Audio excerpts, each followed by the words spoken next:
elle fait incontestablement partie des chanteuses les plus populaires de sa génération.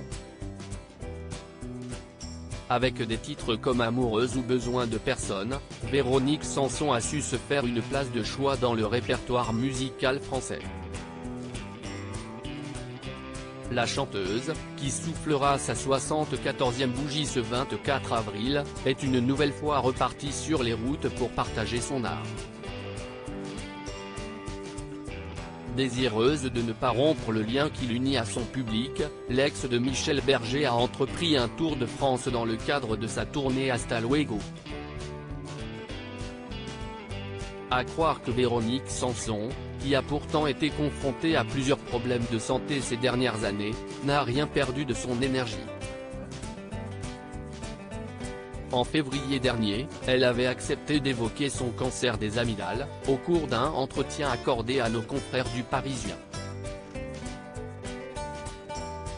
Ce foutu crabe m'a obligé à renoncer à quelques scènes, avait-elle déploré, avant de donner des nouvelles rassurantes sur son état de santé. Aujourd'hui, je vais bien.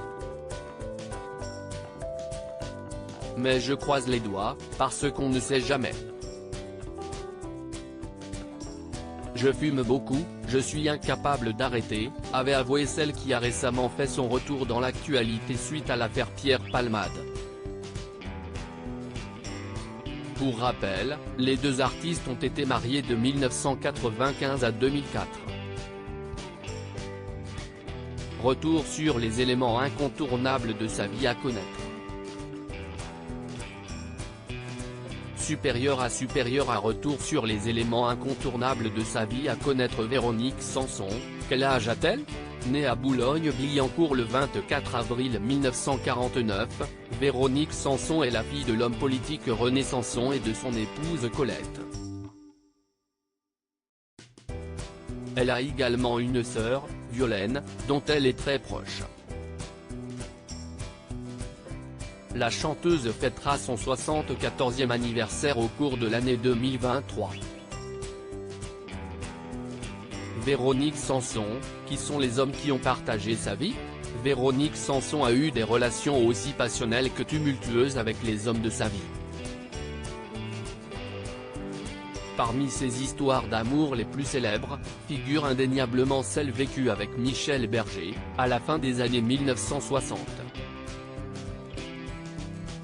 Elle a en effet quitté brutalement le chanteur en prétextant devoir s'absenter pour aller chercher des cigarettes.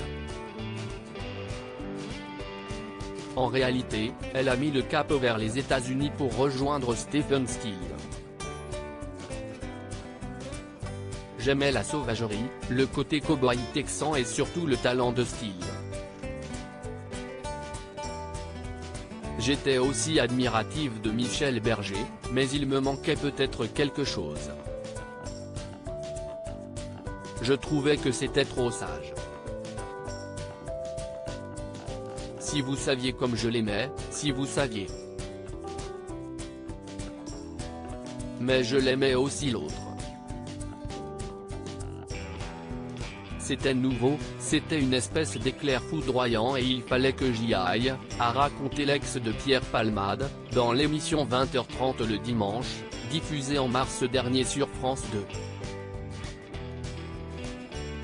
Sous le charme de son nouveau compagnon, Véronique Sanson épouse le musicien américain le 14 mars 1973.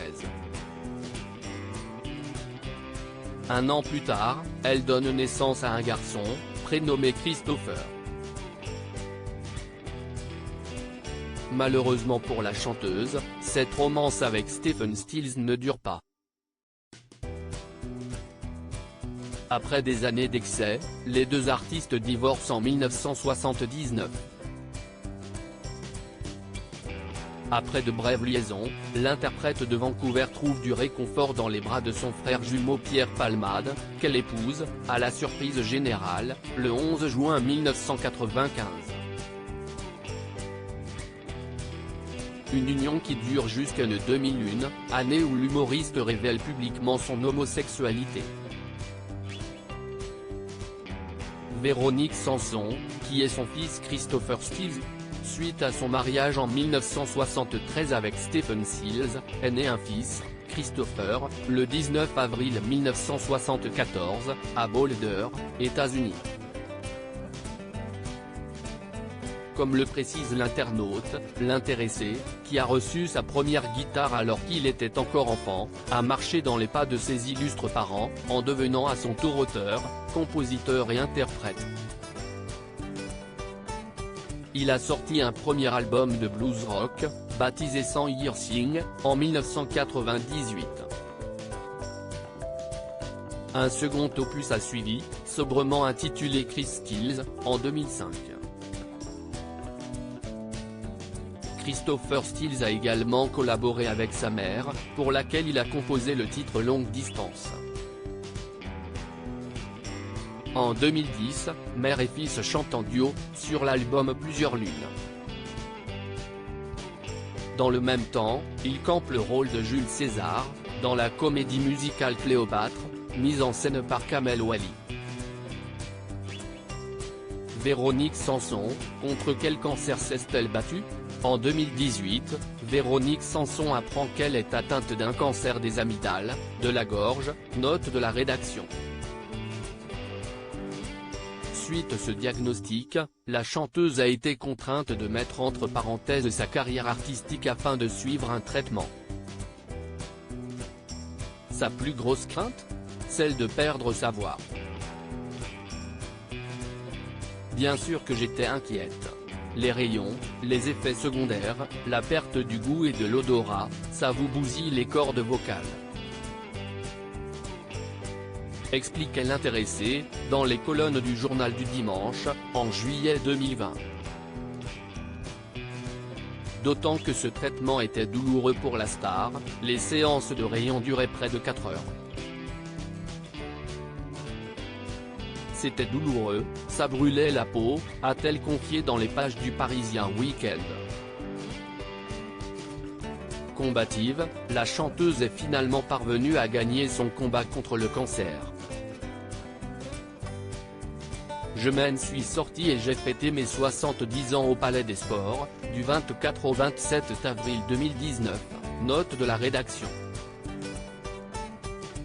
Ma voix est toujours là, je la trouve même encore meilleure, se réjouissait-elle, toujours dans le JDD. Véronique Sanson, comment s'appelle son unique sœur ? Véronique Sanson a une sœur aînée, Violaine, qui a seulement 2 ans d'écart avec elle. Depuis toujours, celle qui est devenue la manageuse de la chanteuse cherche à protéger la Benjamine. Je me suis toujours senti très responsable de ce qu'elle était, concernée par tout ce qui pouvait lui arriver. Probablement même que j'ai pu être l'emmerdeuse qui lui a souvent fait la morale, mais c'est notre modus vivendi, et on vieillit bien comme ça toutes les deux, confiait Violaine, dans les pages de Gala, en 2022. Une relation fusionnelle qui ne date pas d'hier, à en croire la sœur de Véronique Sanson. On a toujours fait bloc contre tout le monde, Véro et moi. Quand il y avait une bêtise et que papa et maman demandaient qui l'avait faite, aucune des deux ne dénonçait jamais l'autre.